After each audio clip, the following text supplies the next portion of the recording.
இது ஒன்றும் கோஷங்கள் இல்லை சகோ, இது வந்து தடுப்பணை. அண்ணன் வர்றதுக்காக நாங்கள் பாதுகாப்புக்காக நாங்களும் இங்கே இருக்கோம்.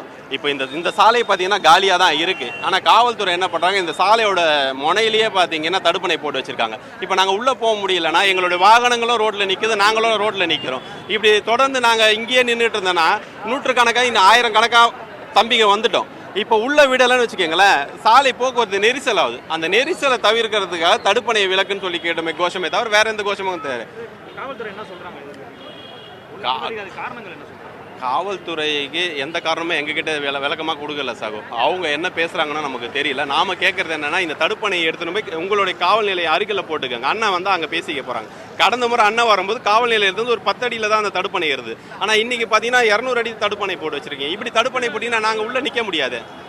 இங்கே இருக்கிற பொதுமக்களுக்கே பாதிப்புன்னு சொல்கிறாங்க. கடந்த முறை வரும்போது கூட சீமான் அவர்கள் வரும்போது கூட இந்த பாதிப்பு எங்களுக்கு இல்லை. ஆனால் ஏன் இந்த முறை இந்த அளவுக்கு பாதிப்பு, சொந்த வீட்டுக்கு எங்களால் போக முடியலன்னு சொல்லி வருத்தப்பட்டு போகிறவங்களாம் இருக்காங்க.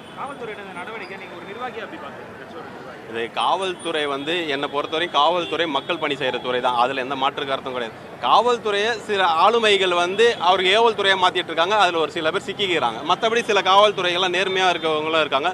சில காவல்துறை வேறு வழி இல்லை, ஆளும் அரசுக்கு பணிந்து தான் போகணும். ஏன்னா அவங்க கட்டளையின்படி அது செயல்படுத்தி தான் ஆகணும். மற்றபடி காவல்துறை மேலே நம்மளுக்கு அதிருப்தி கிடையாது. காவல்துறை அண்ணன் சொல்கிற மாதிரி காவல்துறை வந்து மிக சிறந்த பணி. அண்ணன் மட்டும்தான் காவல்துறைக்கு 8 மணி நேரம் கொடுக்கணும், விடுப்பு கொடுக்கணும், காவல்துறைக்குன்னு சங்கத்தை உருவாக்கணும். இதெல்லாம் அண்ணன் மட்டும்தான். தமிழ்நாடு அரசியலே தமிழ் தேசிய அரசியலில் ஒருத்தர் மட்டும்தான் பேசுகிறார். காவல்துறைக்காக பேசக்கூடிய அரசு இது எங்களுடைய தமிழ் தேசிய அரசு.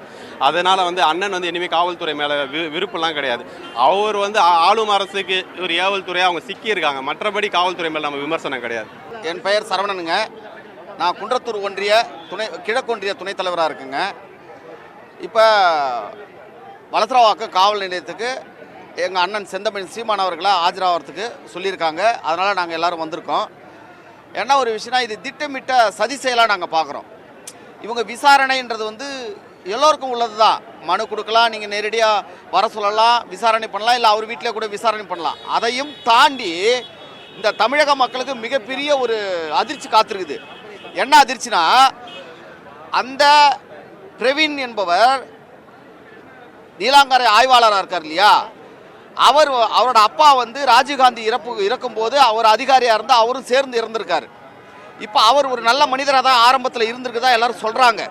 அதுக்கப்புறமா என்ன செய்கிறாங்க, சீமானை வீழ்த்தணும்னா என்ன செய்யணும் அப்படின்னு சொல்லும்போது, அண்ணன் வீடு வந்து நீலாங்கரையில் இருக்குது, அவரை கொண்டு போய் அங்கே போடணும். எங்கே? நீலாங்கரையில் இன்ஸ்பெக்டராக போடணும். அப்போ அவர் மூளை செலவு செய்யணும் இல்லையா, அவர் மூளை செலவை செய்து அங்கே கொண்டு போய் நிறுத்திட்டோம்னா அண்ணனுக்கு உயிருக்கே அச்சுறுத்தலாக அவர் அமைகிறார். யார்? பிரவீன் என்ற நீலாங்கரை இன்ஸ்பெக்டர் வந்து, காவல் ஆய்வாளர் வந்து அண்ணனோட உயிருக்கு அச்சுறுத்தலாக இருக்கார். காரணம் என்ன? இந்த திராவிட ஓநாய்கள் அவரை மூளை செலவை செய்து அவரை அங்கே அனுப்பியிருக்காங்க. செய்திகளை உடனுக்குடன் தெரிந்து கொள்ள உடனே சப்ஸ்கிரைப் பண்ணுங்க.